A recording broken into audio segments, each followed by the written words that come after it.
2022.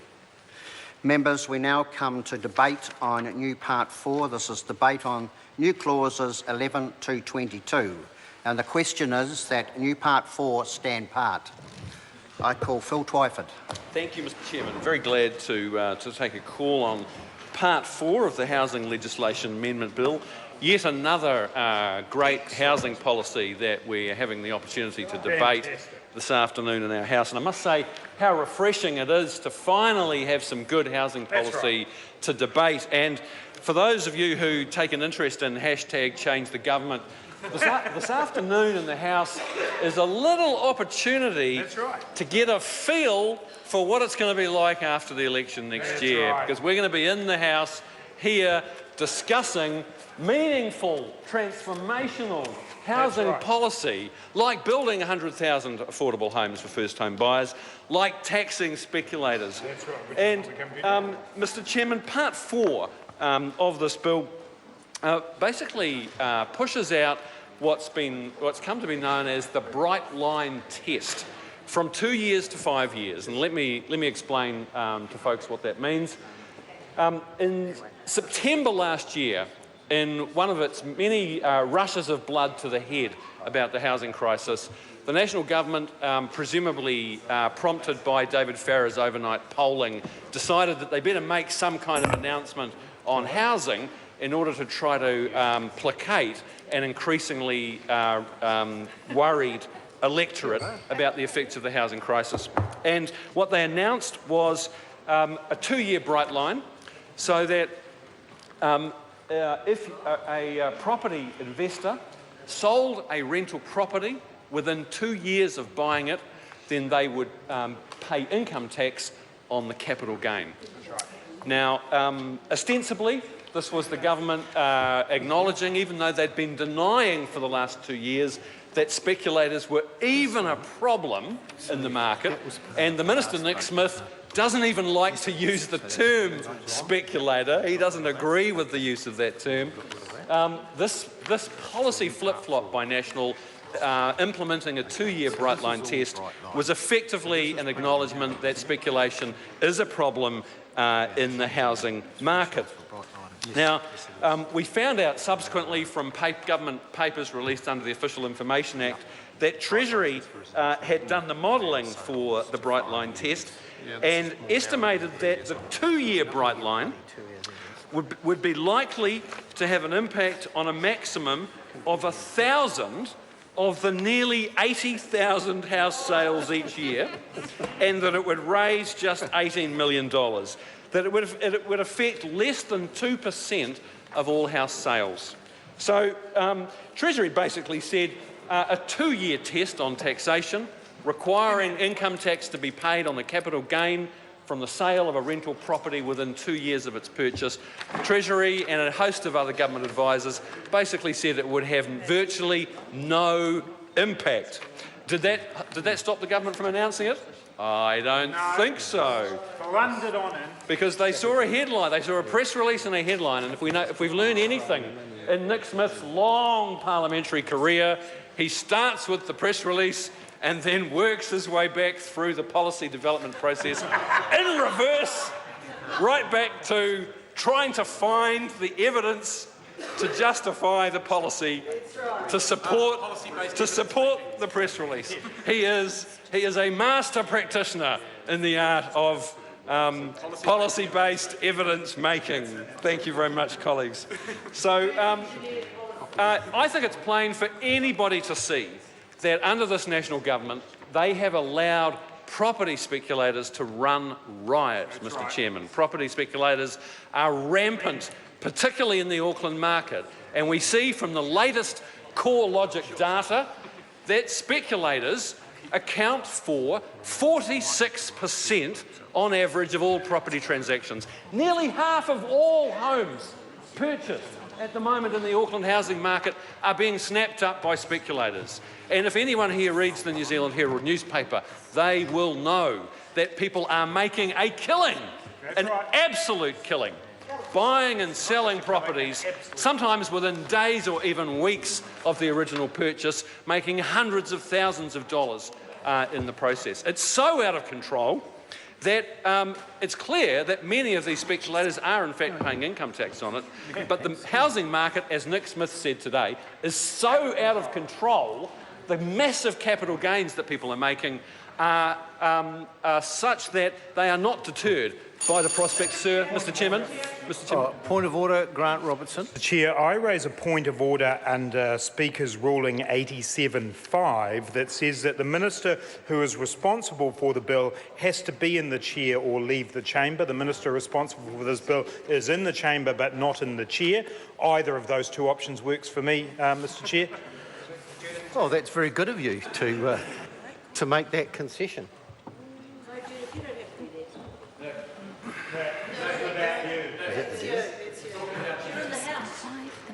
One or the other. Whichever works. Would you want to be in the chair? Oh, fabulous. Thank you so much. Very good. So nice. Very nicely ever done, Speaker. What, a flower's going to follow now or something, are they? Is this a point of order? Are you making a call? Oh, Phil Twyford. Very good decision, Mr Chairman. One of the reasons that property speculation is bad, and I mentioned in my first 5 minutes that property speculators currently account for 46% of all transactions in the Auckland market at the moment. Well, one of the reasons it's bad is that property speculators are going around the suburbs of Auckland basically hoovering up affordable homes. And if you look at the data for a suburb in South Auckland like Otara, which has always had very affordable housing. It's one of the places in Auckland where young families can go. Housing has been affordable. It's where people go to get a start in life. Well, speculators account not for 46%, which is the average across Auckland, but in Otara they are snapping up 80%, 80% of all property transactions. So it shouldn't surprise us that home ownership rates are falling in Otara 4 times faster than the national average. So as the speculators go in and hoover up all these houses, home ownership rates are plummeting. Home ownership rates are falling over most of Auckland, sir, except in the very leafy, wealthy suburbs. So in a place like Herne Bay, beautiful suburb of Herne Bay, actually home ownership rates are going up. But across much of Auckland, including West Auckland where I'm from, home ownership rates are falling, and entire streets now are owned by property investors, many of them offshore absentee landlords. So, sir, this Part 4, basically what it does is it pushes out the bright line from 2 years to 5 years. And I want to explain for people who haven't followed this debate what the bright line is. Under New Zealand tax law, you normally would be expected to pay income tax if you were deemed to have purchased this rental property for investment purposes, with the intention of making a profit on the future sale of that property. It's a very subjective test about intention.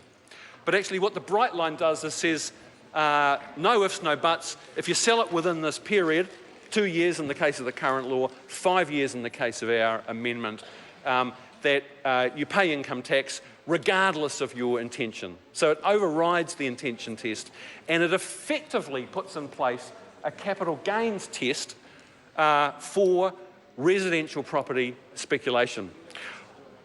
We think that's a good thing to do because it's very important that we start to squeeze property speculation out of the housing market. There are massive capital gains that people are making, entrenched expectation of capital gain that has a self-fulfilling effect. It drives more and more people into the market who think that in John Key's New Zealand, the only way you can get ahead, the only way you can make a dollar is by speculating in real estate. We have to stop that, not only for the good of our children and our grandchildren, so that future generations can have some prospect of owning their own homes in this country, but it's enormously damaging to our economy to have real estate speculation sucking vast amounts of capital into what is an unproductive business activity that generates no jobs, no exports. Let me give you this statistic, Mr. Chairman. In the last 12 months, banks in this country lent $5 billion to manufacturing industry. $5 billion to manufacturing industry. In the same period, they lent $25 billion to property investors. And I think that gives you a snapshot of the state of our economy and the fact that there's a vast inflated bubble in the housing market that is sucking huge amounts of productive capital into property speculation, sir. So, look, Labor believes that if we push the Bright Line test out to 5 years, that will make a significant difference. The basis of Treasury's advice that the 2-year Bright Line wouldn't make much of a difference was, of course, that property speculators would hold on to a property for 2 years and a day and flick it on. So not only would it generate virtually no revenue, it would have very little effect in changing the behaviour of property speculation. We believe that 5 years would make a significant difference, but sir, for us this is a down payment. It is merely a down payment, and Andrew Little has signalled that Labor will move on negative gearing. That is, the ability for property investors to write off any losses they make on a rental property against other taxable activity. So if you buy a property and you're leveraged up so high that you're paying the bank more in interest than you're getting back in rent, you're making a loss on that property, taking into account all the other outgoings like rates and insurance and maintenance. If you're making a loss, you can then offset that loss against other tax that you're paying, perhaps for your job or for some other business or some other investment. That is a huge, huge public subsidy for property speculation. And last year, we're told by Inland Revenue that property investors snaffled up $650 million in tax breaks.